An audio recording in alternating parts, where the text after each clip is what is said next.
Friends, मैं आपके लिए एक नई वीडियो लेकर आई हूँ organic chemistry. Welcome on my YouTube channel chemistry knowledge. चलिए देखते हैं यूनिट 4 का नाम है वसा, तेल और साबुन, यानी कि आप इसे डिटर्जेंट भी बोल सकते हो। ये डिटर्जेंट के नाम से भी बुक में है, वसा, तेल और डिटर्जेंट यानी कि साबुन, फैट, ऑयल एंड सॉप्स। चलो देखते हैं कि इसका इंट्रोडक्शन क्या है। वैसे तो पहले तो जो क्या है ना कि सब्जेक्टिव एग्ज़ाम होते थे, लेकिन अब हमारे टाइम पे क्या है, अब ऑब्जेक्टिव एग्ज़ाम होते हैं बीएससी थर्ड ईयर के। तो इसमें से ऑब्जेक्टिव निकालना बहुत थोड़ा सा टफली होता है, लेकिन फिर भी इसमें से अगर हम इसको पूरा पढ़ लेते हैं तो कोई टफ नहीं होता। चलिए देख लेते हैं इसका इंट्रोडक्शन क्या है।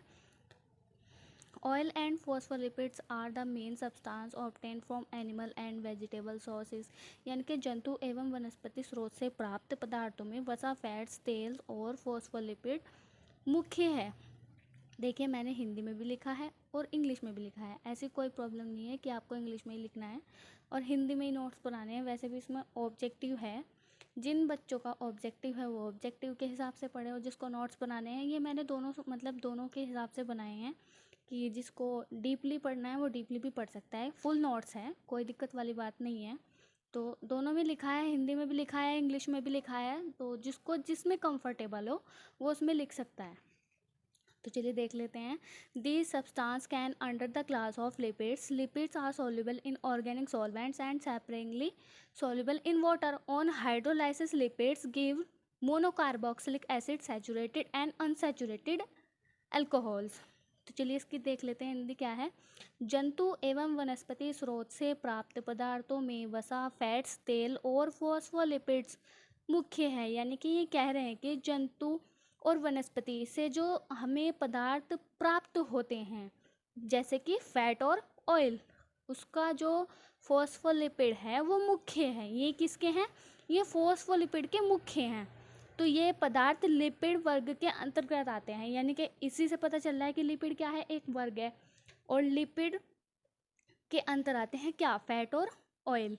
लिपिड कार्बनिक विलायकों में विलय और जल में अल्प विलय होते हैं, यानी कि लिपिड कार्बनिक विलायकों में तो विलय होते हैं और जल में अल्प विलय होते हैं। यानी कि हम इसको कह सकते हैं, जैसे ये लिखा है कि lipids are soluble in organic solvent, यानी कि जो लिपिड है वो सोल्यूबल किस में है? ऑर्गेनिक सॉल्वेंट में।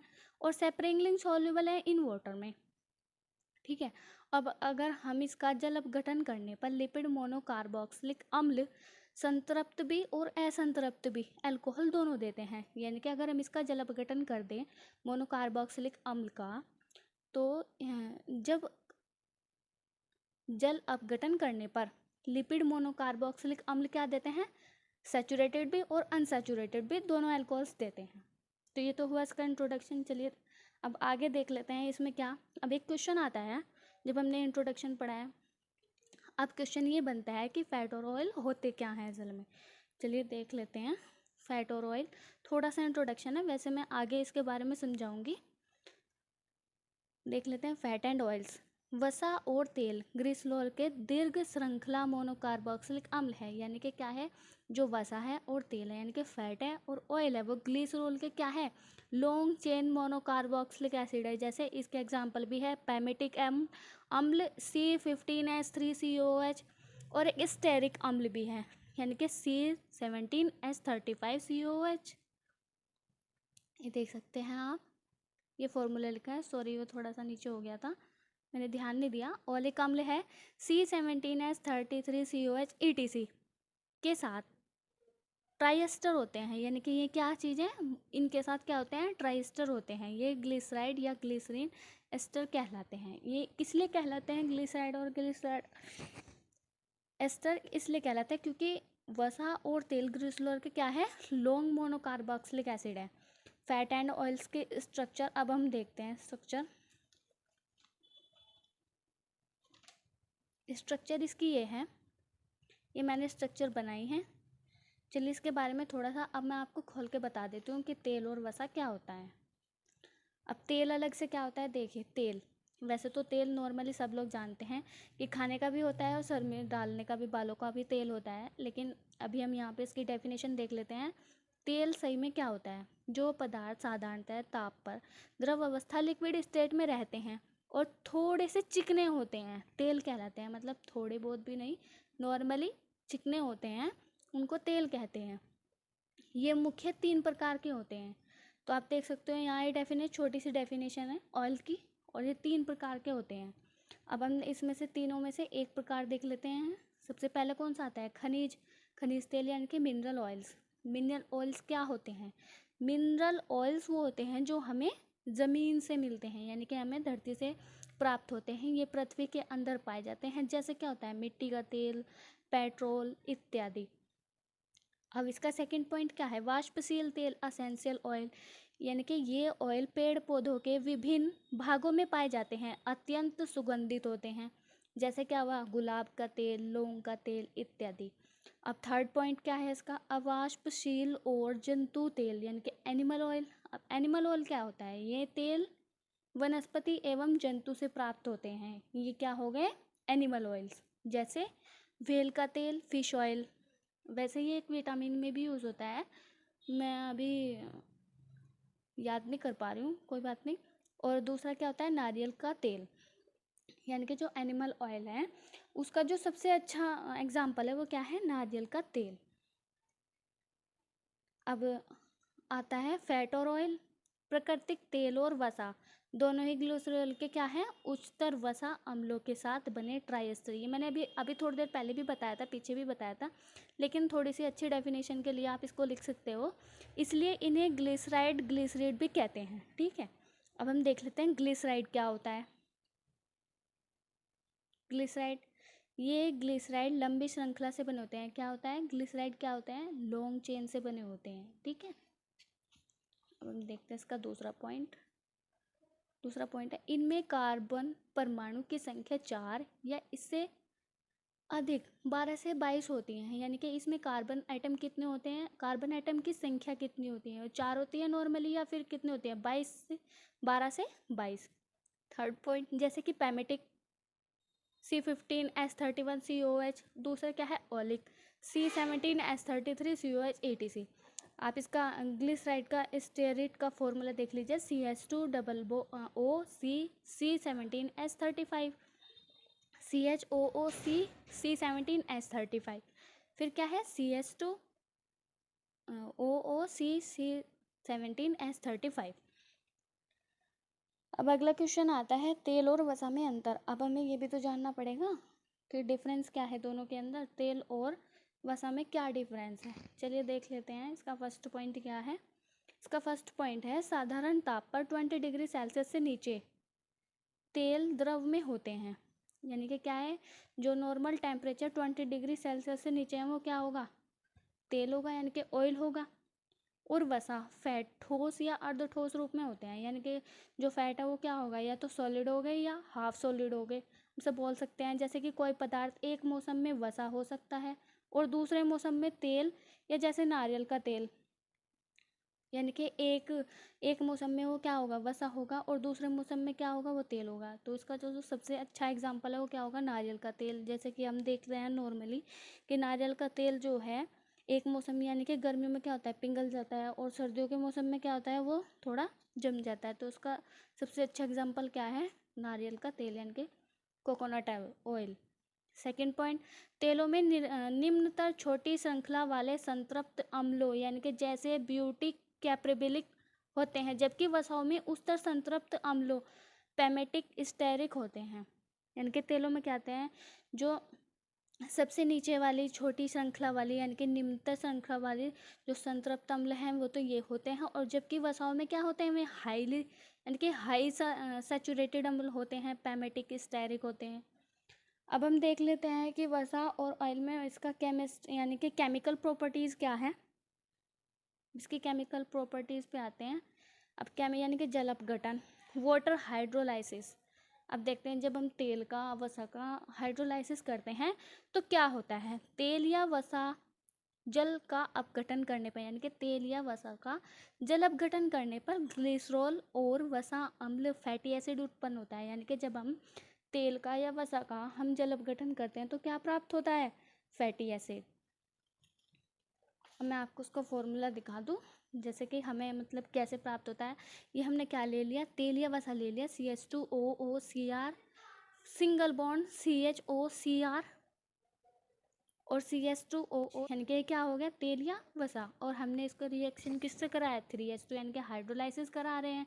तो हाइड्रोलाइसिस के हमें कितने मॉलिक्यूल लेने पड़ेंगे, 3 मॉलिक्यूल लेने पड़ेंगे। वो क्यों, क्योंकि यहाँ पे भी 3 चेन बनी हुई है। चलिए हम इसका हाइड्रोलाइसिस करते हैं। तो ये क्या होगा, ये हमें क्या देगा, 3OH माइनस देगा। और ये 3OH माइनस किसके साथ जुड़ेंगे, CH2 के साथ। तो अभी आप यहाँ देख लो, CH2OH CHOH CH2OH, और जो हमारा बच्चा RCOO, ये इसके साथ जुड़ जाएगा OH, और RCOH और R डबल बॉन्ड OH, ये क्या बन जाएगा, वसा अम्ल, और ये क्या बन जाएगा, ग्लिसरॉल। अब हम देख लेते हैं, थर्ड पॉइंट आता है इसमें, यानी कि जो इसका थर्ड टॉपिक है वो आता है साबुन यानी कि डिटर्जेंट, सॉप। अब हम इसका इंट्रोडक्शन देख लेते हैं क्या है। दीर्घ श्रृंखला वाले वसा अम्लों, लॉन्ग चेन फैटी एसिड जैसे स्टेरिक, ऑलिक तथा पैमेटिक के Na एवं के साल्ट को साबुन कहते हैं। यानी कि ये क्या होगा, लॉन्ग चेन वाले श्रृंखला वालों को क्या कहेंगे हम, दीर्घ श्रृंखला वालों वसाओं अम्लों को फैटी एसिड जैसे ये होते हैं। और सेकंड पॉइंट क्या होगा, क्योंकि इन अम्लों के Na एवं के साल्ट जल में आसानी से घुल जाते हैं, इसलिए ये सफाई करने के लिए कार्य में उपयोग किए जाते हैं। इनके तो नॉर्मली सबको ही पता है कि जो साबुन है वो क्या होता है, सफाई करने में उपयोग किया जाता है। चलिए हम इसका फॉर्मूला देख लेते हैं। सोडियम पैमेटिक का C15H31C डबल बॉन्ड O और सिंगल बॉन्ड ONA, और सोडियम एस्टियरेट का formula C17H35C double bond O और सिंगल बॉन्ड ONA।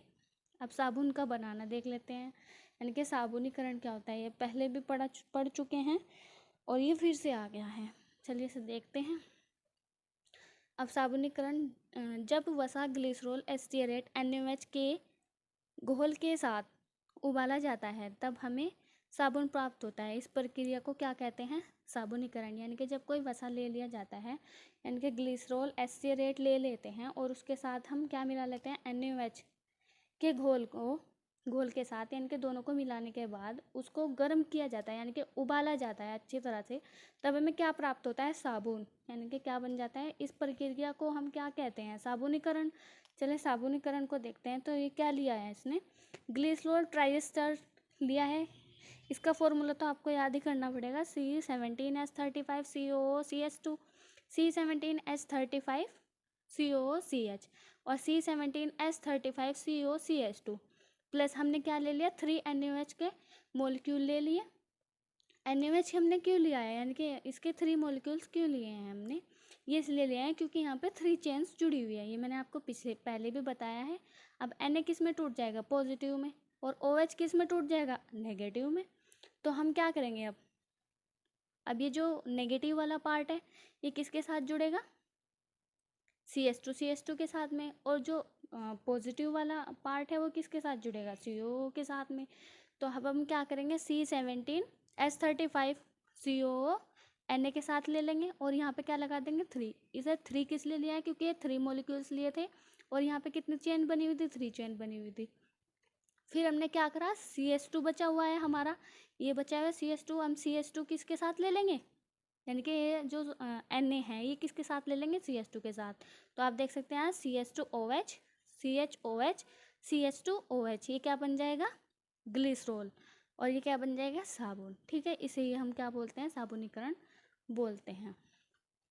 चलिए अब देख लेते हैं अच्छे साबुन की विशेषताएं क्या होती हैं। अच्छे साबुन की विशेषताएं क्या होती हैं, देख लेते हैं। अच्छे साबुन की विशेषताएं, कैरेक्टरिस्टिक। चलिए पहला पॉइंट देखते हैं, यानी कि जो अच्छे सॉप्स होते हैं उसकी अच्छी क्वालिटी क्या होती है ये देखनी पड़ेगी।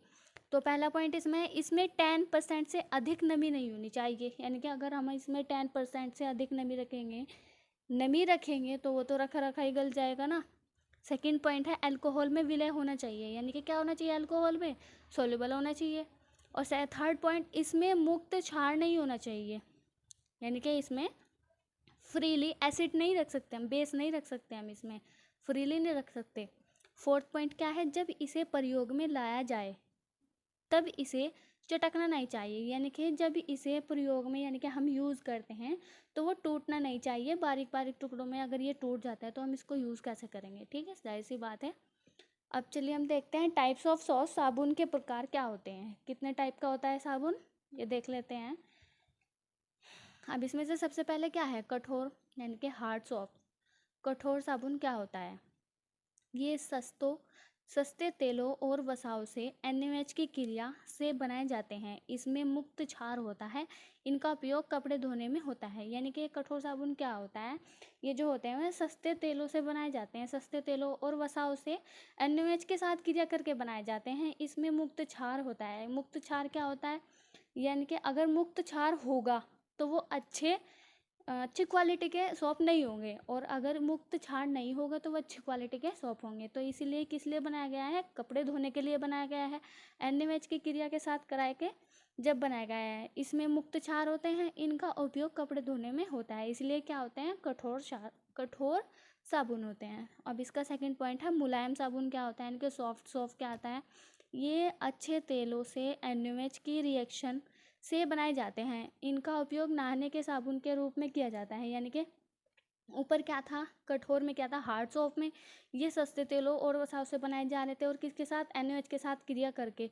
लेकिन अब सेकंड पॉइंट पर क्या हो गया, ये अच्छे तेलों से NaOH की रिएक्शन से बनाए जाते हैं। यानी कि अब क्या हो गया, अच्छे तेलों के साथ इनके अच्छे ऑयल्स यूज़ किए जाते हैं, और इनका प्रयोग किस लिए किया जाता है, नहाने के लिए।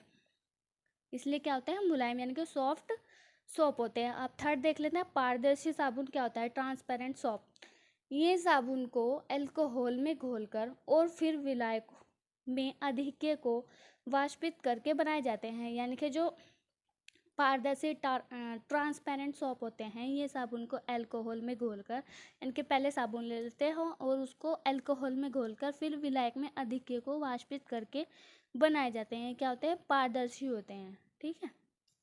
इसका फोर्थ पॉइंट देख लेते हैं, औषधि साबुन यानी कि मेडिकेटेड सोप। ये नहाने का साबुन होता है जिसमें सेवलोन, डिटॉल इत्यादि मिलाकर तैयार किए जाते हैं, जैसे नीम का साबुन। यानी कि क्या होते हैं, ये सारे मेडिकेटेड यानी कि दवाई से रिलेटेड, और मतलब ये और भी अच्छे साबुन होते हैं जो नहाने के लिए यूज़ किए जाते हैं। अब फिफ्थ पॉइंट है समुद्री साबुन। मैगजीन सॉफ्ट यह कोकोनट ऑयल से बनाए जाते हैं। यह समुद्री जल के साथ भी पर्याप्त झाग देता है। यानी कि क्या होता है, जो समुद्र का पानी होता है वो क्या होता है, वो तो खारा होता है, यानी कि उसमें क्या होता है, सोडियम। और अगर उसमें सोडियम को तो वहाँ अगर मतलब वैसा नॉर्मल सॉप लेके जाओगे तो वो मतलब झाग नहीं देगा, क्योंकि उसमें ज़्यादा सोडियम होने की वजह से ये झाग नहीं देता। इसलिए वो कैसे बनाया जाता है, कोकोनट ऑयल से बनाया जाता है। यह समुद्री जल के साथ भी पर्याप्त झाग देता है। यानी कि अगर हम उसका समुद्र का पानी भी लेंगे तो उसके साथ भी ये अच्छे झाग बनाएगा। सिक्स पॉइंट आता है दाढ़ी बनाने का साबुन, सेविंग सोप क्या होता है, जल्दी सूखने से बचाने के लिए ऐसे साबुनों में ग्लिसरॉल मिलाया जाता है। यानी कि जो साबुन जल्दी सूख जाते हैं उसमें ग्लिसरॉल नहीं होता है। जो नॉर्मली हम नहाने के लिए यूज़ करते हैं उस साबुन में ग्लिसरॉल मात्रा के हिसाब से, यूनिट के हिसाब से मिलाया जाता है, जितना यूज़ करना होता है उतना।